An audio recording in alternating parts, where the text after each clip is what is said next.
Hello guys, welcome to my channel. இன்றைக்கி 40வது episode தான் பார்க்க போகிறோம். அதுக்கு முன்னாடி சப்ஸ்கிரைப் பண்ணாதவங்க சப்ஸ்கிரைப் பண்ணிவிட்டு வீடியோ பாருங்கள். இது மாதிரி வீடியோஸ்லாம் உங்களுக்கு பிடிச்சிருந்துச்சுன்னா மறக்காமல் லைக்கும் பண்ணுங்கள். இப்போ வாங்க எபிசோட்குள்ளே போகலாம். லாஸ்ட் எபிசோடில் ஃபாக்கிர் ஆம்னாவை மீட் பண்ணணும்னு சொல்லியிருந்தா, ஆம்னாவும் வந்து பார்க்குறேன்னு சொல்லியிருந்தால ஆம்னா ஃபாக்கிரை பார்க்க தான் வந்திருக்கா. நீ என்ன பண்ணிகிட்ருக்கேன்னு தெரியுதான்ற மாதிரி ஃபாக்கிர் கேட்குறான். நான் என்ன பண்ணிகிட்ருக்கேன்? நீ தான் ரொம்ப ஓவராக பண்ணிகிட்ருக்க. நீ டெக்ஸ்ட் பண்ணி நான் ரிப்ளை பண்ணல, நீ ஃபோன் பண்ணி நான் கால் எடுக்கலன்னா நான் பிஸியாக இருக்கேன்ட்டு அர்த்தம். உடனே ஃபோன் எடுக்கலன்னா அப்படி வீட்டுக்கு வந்து நிற்கிற, இதெல்லாம் நிப்பாட்டிக்கோன்ற மாதிரி ஆம்னா சொல்கிறா. நீ என்கிட்ட எப்படி பிஹேவ் பண்ணிகிட்ருக்க? யாரோ சண்டைக்காரங்கிட்ட பேசுகிற மாதிரியே நீ என்கிட்ட பேசிகிட்ருக்க. நீ இப்போலாம் என்னை இக்னோர் பண்ணிகிட்ருக்க, ஏன் இப்படி பண்ணிகிட்ருக்குன்ற மாதிரி ஃபாக்கிர் கேட்குறான். இதை சொல்கிறதுக்காக தான் வந்தியா? சொல்லி முடிச்சுட்டு தானே நான் கிளம்புறேன்ற மாதிரி ஆம்னா சொல்கிறா. நான் ஒன்றும் இதை கேட்குறதுக்காக வரல, நீ எதுக்காக அமெரிக்கா போகிறேன்ற மாதிரி ஃபாக்கிர் கேட்குறான். நான் தான் ஆல்ரெடி சொல்லிட்டேன்ல, இதை பற்றி நம்ம பேச வேணான்ட்டு, அப்புறம் எதுக்கு இதை பற்றி கேட்குறேன்ற மாதிரி ஆம்னா கேட்குறா. நான் இதை கேட்கறதுக்காக தான் வந்தேன், நீ என்ன தான் நினச்சிட்ருக்கன்ற மாதிரி ஃபாக்கிர் கேட்குறான்.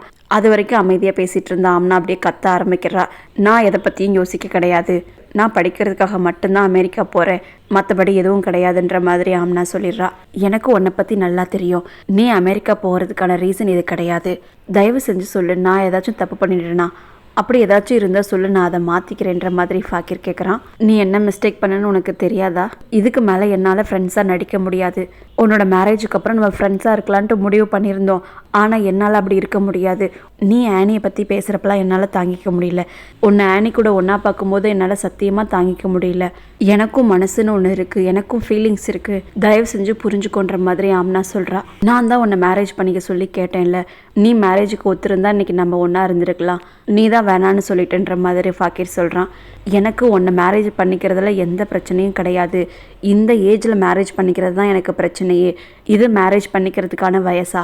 இது படிக்கிறதுக்கான வயசு. இந்த வயசில் மேரேஜ் பண்ணிக்க முடியாதுன்ட்டு தான் வேணான்னு சொன்னன்ற மாதிரி ஆம்னா சொல்கிறா. நீ என்ன தான் சொல்ல வரேன்ட்டு எனக்கு புரியவே இல்லைன்ற மாதிரி ஃபாக்கிர் சொல்கிறான். நான் என்ன சொல்கிறேன்னா, நம்ம 2 பேரும் ஒரே ஸ்கூலுக்கு தான் போயிட்டுருக்கோம். உன்னை பார்க்கும்போதெல்லாம் என்னோட எமோஷனை என்னால் கண்ட்ரோல் பண்ணிக்க முடியல. அப்புறம் ஆனி கூட உன்னை வச்சு பார்க்கும்போது என்னால் என்னோடய ஸ்டடீஸில் கூட கான்சென்ட்ரேட் பண்ண முடியல. அதனால் நான் அமெரிக்கா போக தான் போகிறேன்ட்டு ஆம்னா பட்டுன்னு கதவை சாத்திட்டு கிளம்பிடுறான். ஃபாக்கிர் அப்படியே கத்துறான். அவனுக்கு என்ன பண்ணுறதுனே தெரியல.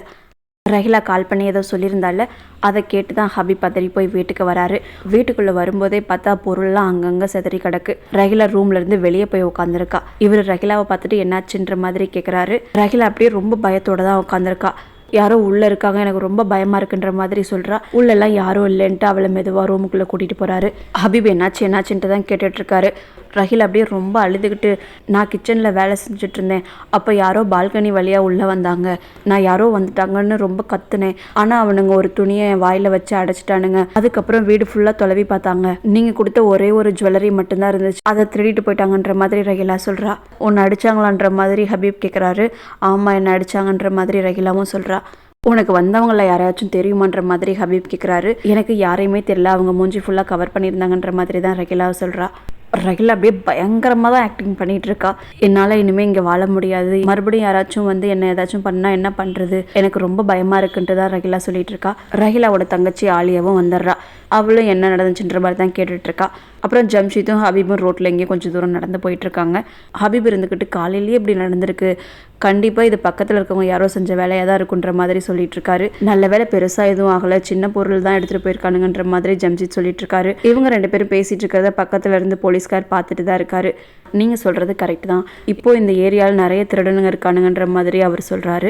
நீங்கள் யாருன்ற மாதிரி ஜம்ஷீத் கேட்குறாரு. நான் இந்த சிட்டியோட SHO, இங்கே தான் பக்கத்தில் இருந்துட்டுருக்கேன் அப்படின்ற மாதிரி அவர் சொல்கிறாரு. நல்ல வேலை பெரிய பொருள்லாம் எதுவும் எடுத்துகிட்டு போல, சின்ன சின்ன பொருள் தான் எடுத்துகிட்டு போயிருக்காங்க அப்படின்ற மாதிரி ஜம்ஷீத் சொல்கிறாரு. நான் ஒரு உண்மையை சொல்கிறேன், இந்த ஏரியாவில் பொண்ணுங்க வாழ்கிறதுக்கு சேஃப் கிடையாது, அவனுங்க யாரையும் நம்மளால பிடிக்க முடியாது, அவனுக்கு பாட்டுக்கு வருவானுங்க, திருடிட்டு போகிறானுங்க, இங்கே இனிமேல் அந்த பொண்ணு இருக்க வேணான்ற மாதிரி தான் போலீஸ்கார் சொல்கிறாரு. ஜம்ஷீதும் சரி நாங்கள் ஏதாச்சும் பண்ணுறோம் அப்படின்ற மாதிரி சொல்கிறாரு.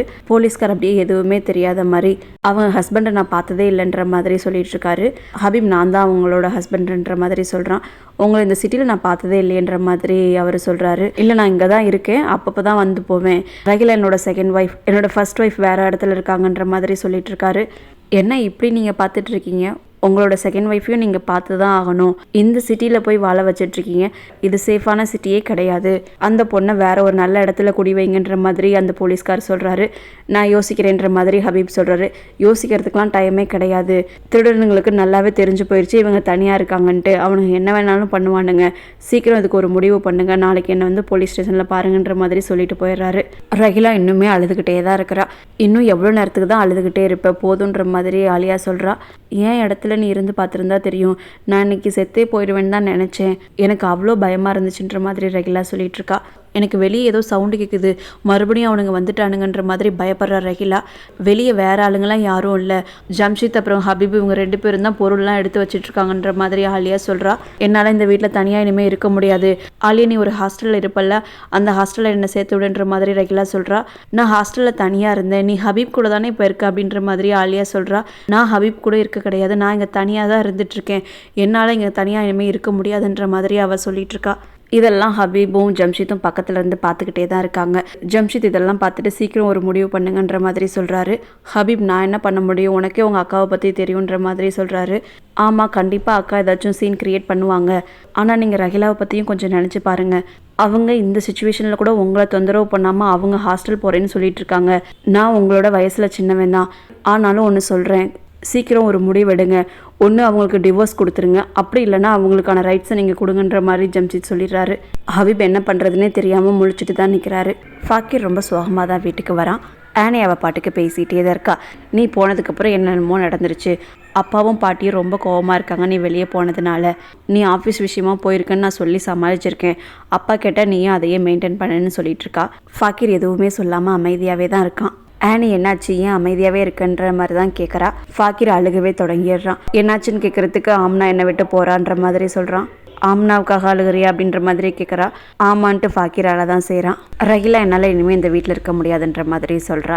நான் எங்கே ஒன்று கூட்டிகிட்டு போகிறதுன்ற மாதிரி ஹபீப் கேட்குறாரு. என்னை ஒரு ஹாஸ்டலில் சேர்த்து விடுங்க அப்படின்ற மாதிரி ரஹிலா சொல்கிறா. ஹாஸ்டல்லாம் எதுவும் வேண்டாம், இது உன்னோட வீடு, நீ இங்கே தான் இருக்கணுன்ற மாதிரி அவர் சொல்கிறாரு. வீடுன்றது கணவன் மனைவி ஒன்றா இருந்தால் தான் அதுக்கு பேர் வீடு, நான் மட்டும் இங்கே இருந்தால் அதுக்கு பேர் வீடு கிடையாதுன்ற மாதிரி ரஹிலா சொல்கிறா.